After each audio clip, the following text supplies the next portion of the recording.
Du coup, bonjour tout le monde. Bienvenue à cette journée du 8 mars, une journée dans laquelle on célèbre les droits des femmes. Je m'appelle Stefania Dumbrava, je suis maître de conférence ici à l'école. Je travaille sur les méthodes formelles, les bases de données. Et certains parmi vous, vous m'avez eu en cours, en TD, en TP. Et du coup, je suis aussi la représentante du DRS Égalité Femmes-Hommes de l'école. Après, c'est un rôle un peu informel, mais sachez que pour toute question concernant votre insertion en tant que femme dans un parcours professionnel, vous pouvez m'écrire, surtout si vous sentez en fait qu'il y a des questions de parité qui vous concernent. Depuis que j'ai pris cette mission, on s'est surtout focalisé sur les biais de recrutement. Après, c'était pour les postes de maître de conférence, donc ça ne vous concerne pas directement. Mais même à ce niveau-là, on se rend compte qu'il y a des grandes disparités entre le nombre de filles, des femmes et des hommes qui sont recrutés. Et du coup, on s'est posé la question, comment est-ce qu'on peut sensibiliser, par exemple, les membres du jury par rapport aux biais implicites qu'ils puissent avoir quand on fait ce genre de recrutement. Donc ça, c'est une des problématiques sur lesquelles on a travaillé. Et après, pour mieux vous accompagner dans votre démarche, surtout dans la construction de votre carrière professionnelle, on s'était dit que ça serait plutôt pas mal de vous proposer un programme de mentorat qui va commencer cette année. Vous aurez plus d'informations après cette journée-là. Et en fait, le but de ce programme, c'est de vous permettre de vous mettre en contact avec quelqu'un qui travaille dans le monde professionnel, dans des entreprises, dans des labos de recherche, si c'est la carrière que vous envisagez. Et en fait, d'avoir un contact avec ces personnes tout au long de l'année, une fois par mois, afin que vous puissiez lui poser des questions par rapport à la vie dans l'entreprise, la vie dans un labo de recherche, des questions concernant la construction de votre carrière ou tout autre problème que vous pouvez avoir. Et aussi, pour tout problème concernant les violences sexuelles et sexuées, on travaille aussi avec Guillaume Bouillet, donc il y a une cellule à l'école qui travaille sur ce sujet-là. Donc vous pouvez aussi m'écrire ou écrire à M. Bouillet et on est prêt pour répondre à toute question concernant tout cela. Donc est-ce que vous, de votre côté, est-ce que vous avez des questions, des remarques ou des propositions à nous faire pour mieux nous guider en fait par rapport à ces missions qu'on envisage? Quels seraient aussi vos besoins par rapport à ces problématiques? C'est une question qu'on pose à la fois aux étudiantes. Est-ce que vous sentez qu'en fait, pas vraiment qu'il y a une discrimination, mais est-ce qu'il y a des sujets concernant la parité qui vous concernent, qui voudraient qu'on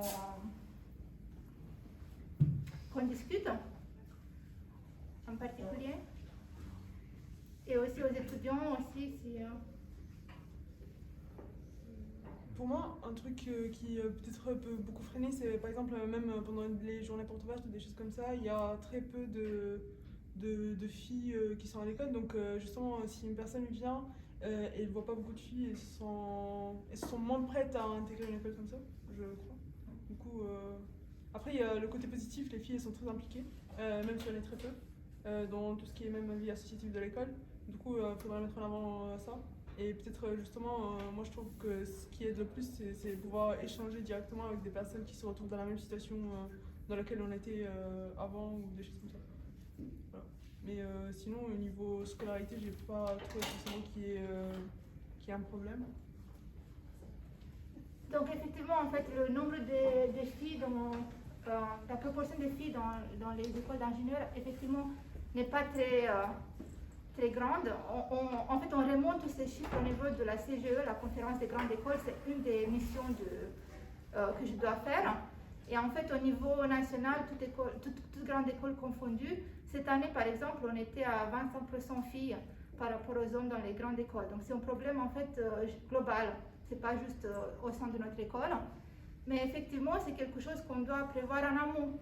Donc déjà au niveau des prépas, au niveau des lycées, c'est pas évident en fait d'attirer les filles dans ces métiers numériques. Donc en fait, c'est quelque chose qu'on pourrait faire, nous, donc enseignants et vous, étudiants, on pourrait en fait en parler autour de nous. Donc vous pouvez parler avec vos collègues qui sont toujours au prépa ou au lycée et leur dire qu'en fait le numérique c'est aussi un voie d'accès pour les filles et il n'y a rien qui les empêche d'y accéder en fait. Après, comme justement à l'école, il y a des choses concrètes qui sont faites par rapport à ça, ce serait pas mal aussi de le mettre par exemple sur le site ou dans les plaquettes parce que justement moi je pense à comment j'étais cet été et quand j'essaye de m'informer sur les écoles, ça m'aurait intéressé justement que des choses comme ça soient mises en avant pour me guider aussi vers mon choix. Donc vous voudriez dire qu'en fait sur le site de l'école, ça serait intéressant d'avoir la proportion des filles?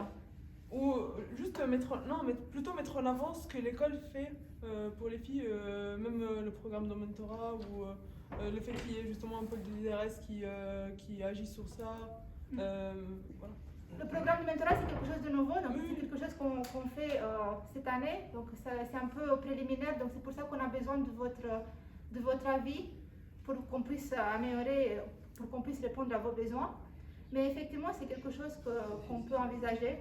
Et peut-être aussi avoir une journée ouverte où on invite des étudiants, des prépas et des lycées en fait, pour mieux découvrir l'école avec un accent sur les filles en fait, et sur leur parcours. Donc est-ce que vous connaissez en fait des jeunes filles qui seraient intéressées de suivre un parcours à l'école? Et est-ce que vous pensez que en les invitant à l'école, en leur présentant notre cursus, elles seraient encouragées à postuler ici? Bah, déjà ici actuellement déjà des lycéennes sont présentes qui je pense peuvent répondre à la question si ça les intéresse ou pas. Mais nous on travaille avec des lycéennes et des lycéens qui sont pour certains intéressés par le cursus ingénieur. Et donc oui je pense que ça pourrait les intéresser de discuter à propos là. Ok, donc c'est quelque chose qu'on peut envisager, c'est quelque chose qu'on peut faire. Donc vous pouvez m'écrire et on pourrait organiser ça. Donc une journée porte ouverte où en fait on pourrait se focaliser particulièrement aussi sur les filles pour encourager la plupart parmi elles de candidater à notre école. Et est-ce que vous, en tant qu'étudiante, vous avez senti en fait un écart par rapport aux garçons? Non. Bah, personnellement, non, pas spécialement. Après, forcément, quand on arrive en école d'ingénieur, on est un peu choqué entre guillemets de la proportion de filles au sein de l'école. Après, est-ce que c'est un frein pour autant mon point de vue, non. Après, pour d'autres filles, sûrement, je ne peux pas parler pour toutes les filles.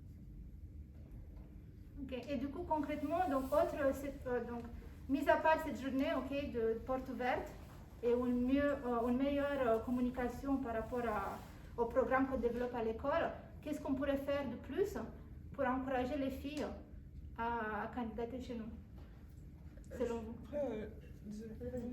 Je me rappelle, par exemple, en début d'année, quand il y avait justement AXA qui était venu pour nous présenter le partenariat pour notre promo, ils avaient aussi dit, par exemple, que comme on n'était pas beaucoup de filles, on aurait, par exemple, plus de probabilité d'avoir un stage en fin d'année à AXA, ce qui pouvait être intéressant, par exemple. Oui. Et ce qui est aussi une proposition concrète, donc voilà. Oui, de manière générale, en fait, les boîtes et même dans le milieu de la recherche, on encourage les filles, les femmes à postuler parce que justement, il y a ce problème de parité qui se pose.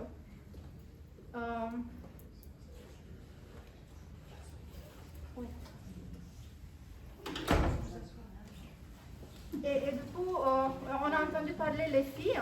Est-ce que les garçons auront des remarques par rapport à ça? Est-ce que vous aurez des idées sur comment encourager vos collègues ou des filles à postuler chez nous? Oui? Ce serait bien de mettre en avant certaines femmes déjà diplômées qui ont un beau parcours, peut-être sur le site web ou sur la plaquette de l'école. Ok, donc vous voudriez sur le site de l'école de mettre en avant les anciennes diplômées qui ont... Ok. Oui, ça c'est quelque chose qu'on envisage. Donc en fait, toute proposition que vous avez, vous pouvez m'écrire. Donc vous aurez mon adresse mail lors du lancement officiel de ce programme de mentorat. Et n'hésitez pas en fait de m'envoyer des mails avec vos propositions concrètes et on va essayer de les mettre en œuvre. Ok? Donc encore une fois par rapport à ce programme de mentorat, donc il y aura deux choses. Il y aura un formulaire que vous allez tous recevoir, dans lequel vous devrez renseigner en fait vos domaines, vos centres d'intérêt, ok? Donc l'informatique, les finances, des choses plus spécifiques. Est-ce que vous êtes intéressé plus par le monde de l'entreprise, plus par le monde académique? Quelles sont en fait les thématiques sur lesquelles vous voudrez échanger avec votre mentor? Vous allez renseigner toutes ces informations-là et selon ces informations que vous allez nous transmettre, on va vous mettre en lien avec quelqu'un qui va qui va matcher avec vous, ok? Et comme ça, en fait, vous aurez une personne avec laquelle vous pouvez échanger tout au long de l'année, une fois par mois, ok?